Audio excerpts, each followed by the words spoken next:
अस्सलाम वालेकुम everyone, my name is doctor Humaira Azam and I am a physiotherapist.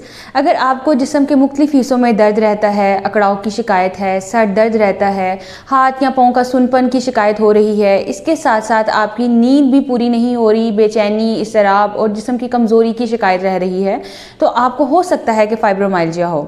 आज की इस वीडियो में हम फाइब्रोमाइल्जिया के बारे में बात करेंगे कि फाइब्रोमाइल्जिया क्या होता है, इसकी क्या इलामात हैं और इसको घर में हम किस तरीके से ट्रीट कर सकते हैं। इसके साथ साथ ऐसी कौन सी एक्सरसाइजेज हैं जो घर में आप डेली बेसिस पर करके अपने आप को इस बीमारी से बचा सकते हैं। ये सब कुछ जानने के लिए इस वीडियो को एंड तक ज़रूर देखिएगा।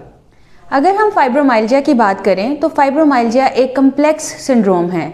इसके नाम से जैसे हमें पता चल रहा है कि हमारे जिस्म में मौजूद मसल्स के एक एक फाइबर जो है वो पेनफुल हो जाता है और इसके डिफरेंट पॉइंट्स होते हैं। इसके 18 पॉइंट्स हैं और जैसे कि आप इस पिक्चर में भी देख सकते हैं, पेशेंट को इस 18 पॉइंट्स में पेन होती है और उसकी दर्द जो है उसको डिफरेंट हिस्सों में ट्रैवल करते हुए महसूस करते हैं। फाइब्रोमाइल्जिया की इलामात की बात करें तो पेशेंट जिस्म के मुख्तलिफ हिस्सों में दर्द और थकावट महसूस करता है। उसके अलावा सर दर्द की भी शिकायत रहती है, नींद उसकी बिल्कुल ठीक तरीके से पूरी नहीं होती, जिसकी वजह से वो सारा दिन जहनी परेशानी और बेचैनी का शिकार रहता है और उसकी वजह से वो आगे फर्दर डिप्रेशन और एंजाइटी की तरफ भी जा सकता है।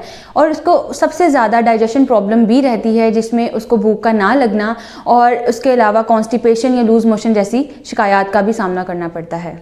फाइब्रोमाइल्जिया की मेजर कॉजेज़ की अगर बात की जाए तो उसमें डाइजेस्टिव प्रॉब्लम एक बहुत इंपॉर्टेंट कॉज नज़र आता है। इसके अलावा स्लीप डिसऑर्डर्स, हार्मोनल इम्बैलेंस और इसके अलावा स्ट्रेस और एंजाइटी वाले पेशेंट जो हैं वो बहुत जल्दी फाइब्रोमाइल्जिया का शिकार हो जाते हैं।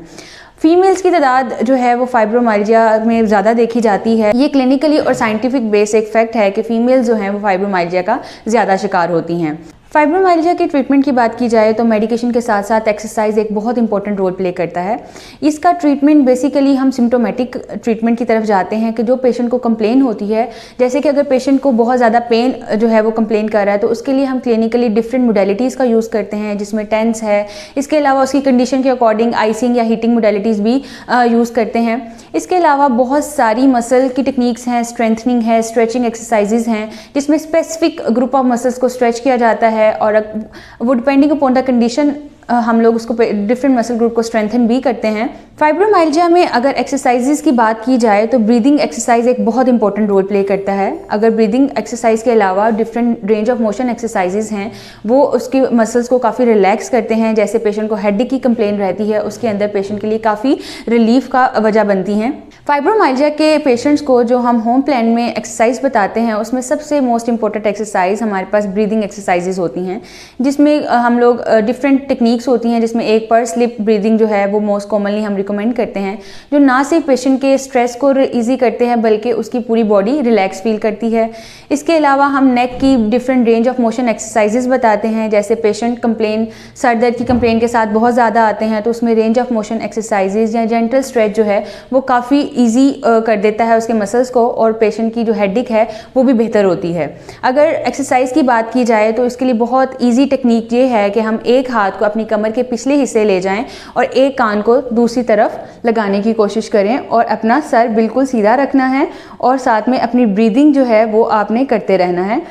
इसी तरीके से आपने अब ये हाथ दूसरी तरफ कर लिया और एक कान को दूसरी तरफ लगाना है। इससे क्या होगा कि हमारा एक शोल्डर रिलैक्स हो जाएगा और स्टेबल हो जाएगा और इस साइड के मसल्स को स्ट्रेच आ जाएगा। ये एक बहुत ही जेंटल और इजी टेक्निक है जो हम घर में बैठे कर सकते हैं, जिससे हमारे नेक के मसल्स रिलैक्स हो जाएंगे। इसके बाद हम लोग एक और इम्पॉर्टेंट एक्सरसाइज जिसको हम शोल्डर श्रग्स कहते हैं, इसमें आपने अपने हाथों को बिल्कुल सीधा और इस तरीके से अपने कंधों को उचकाना है और इसको 3 से 5 सेकंड तक होल्ड करना है और फिर रिलैक्स करना है। ये एक्सरसाइज करते हुए आपने डीप ब्रीदिंग करते रहना है और अपने मसल्स को बिल्कुल रिलैक्स रखना है। इसके अलावा अगर हम अगली एक्सरसाइज या बात करें तो उसके अंदर शोल्डर रोलिंग जो है वो बहुत इंपॉर्टेंट है और बहुत ही आसान है करने में भी। उसमें हमने अपने शोल्डर्स को फॉरवर्ड इस तरीके से रोल करना है और इसी तरीके से बैकवर्ड रोल करना है। इससे भी हमारे नेक के मसल्स जो हैं ईजी फील करते हैं और हमारे पेशेंट की टेंशन और स्ट्रेस भी जो है वो ईजी होता है। इसके अलावा हमारे बैक के मसल्स भी रिलैक्स हो जाते हैं। इन एक्सरसाइजेज़ के अलावा चेस्ट ओपनिंग एक्सरसाइजेज़ और इसके अलावा हमारी अगर लेग्स की बात की जाए तो हमारे हैमस्ट्रिंग मसल्स बहुत ज़्यादा टाइट हो जाते हैं, उनकी स्ट्रेचिंग एक्सरसाइजेज़ हैं। उसके बाद नी टू चेस्ट एक एक्सरसाइज है, वो इंपॉर्टेंट रोल प्ले करती है। इसके अलावा बैक एक्सटेंसर स्ट्रेच एक्सरसाइजेज़ हैं, वो भी काफ़ी पेशेंट के लिए हेल्पफुल होती हैं। होम प्लेन एक्सरसाइजेस के अलावा हम पेशेंट को गाइड करते हैं कि वो अपने आप को हर तरीके के स्ट्रेस से भी महफूज रखें, क्योंकि स्ट्रेस की वजह से ये कंडीशन एग्रीवेट कर जाती है। स्ट्रेस हमारे पास कोई इन्वायरमेंटल फैक्टर भी हो सकता है, जैसे मौसम की गर्मी की शिद्दत या सर्दी की शिद्दत, बारिश, इस तरह के वेदर की वजह से जो है वो भी उसकी पेन एग्रीवेट कर जाती है। इसके अलावा स्ट्रेस जो है वो हमारे पास फिजिकल भी हो सकता है, जैसे कुछ लोग बहुत ओवरलोड वर्क करते हैं या उनका लॉन्ग आवर्स ऑफ जो है वर्क शिफ्ट हैं, इसकी वजह से उनकी ये पेन जो है वो एग्रीवेट कर जाती है। इसके अलावा इन्वायरमेंटल फैक्टर्स भी हो सकते हैं और साइकोलॉजिकल स्ट्रेस भी हो सकता है, जिसमें डिफरेंट जो है वो फैमिली इश्यूज आ सकते हैं। इस तरीके के स्ट्रेस से भी आपने अपने आप को महफूज रखना है ताकि आपकी कंडीशन एग्रीवेट ना करे। अगर इन होम प्लान एक्सरसाइजेस करने के बावजूद आपकी दर्द में कोई बेहतरी नहीं आ रही तो आप इसको इग्नोर मत करें, अपने करीबी फिजियोथेरेपिस्ट से रब्ता करें, जो कि आपको क्लिनिकली असेसमेंट करने के बाद आपको रिक्वायर्ड फिजियोथेरेपी सुजेस्ट करेगा। और अगर आप हमारे पास तशरीफ़ लाना चाहते हैं तो आप नीचे दिए गए नंबरों पर हमसे कॉन्टैक्ट कर सकते हैं। अपना और अपने प्यारों का ख्याल रखिएगा। अल्लाह हाफ़िज़।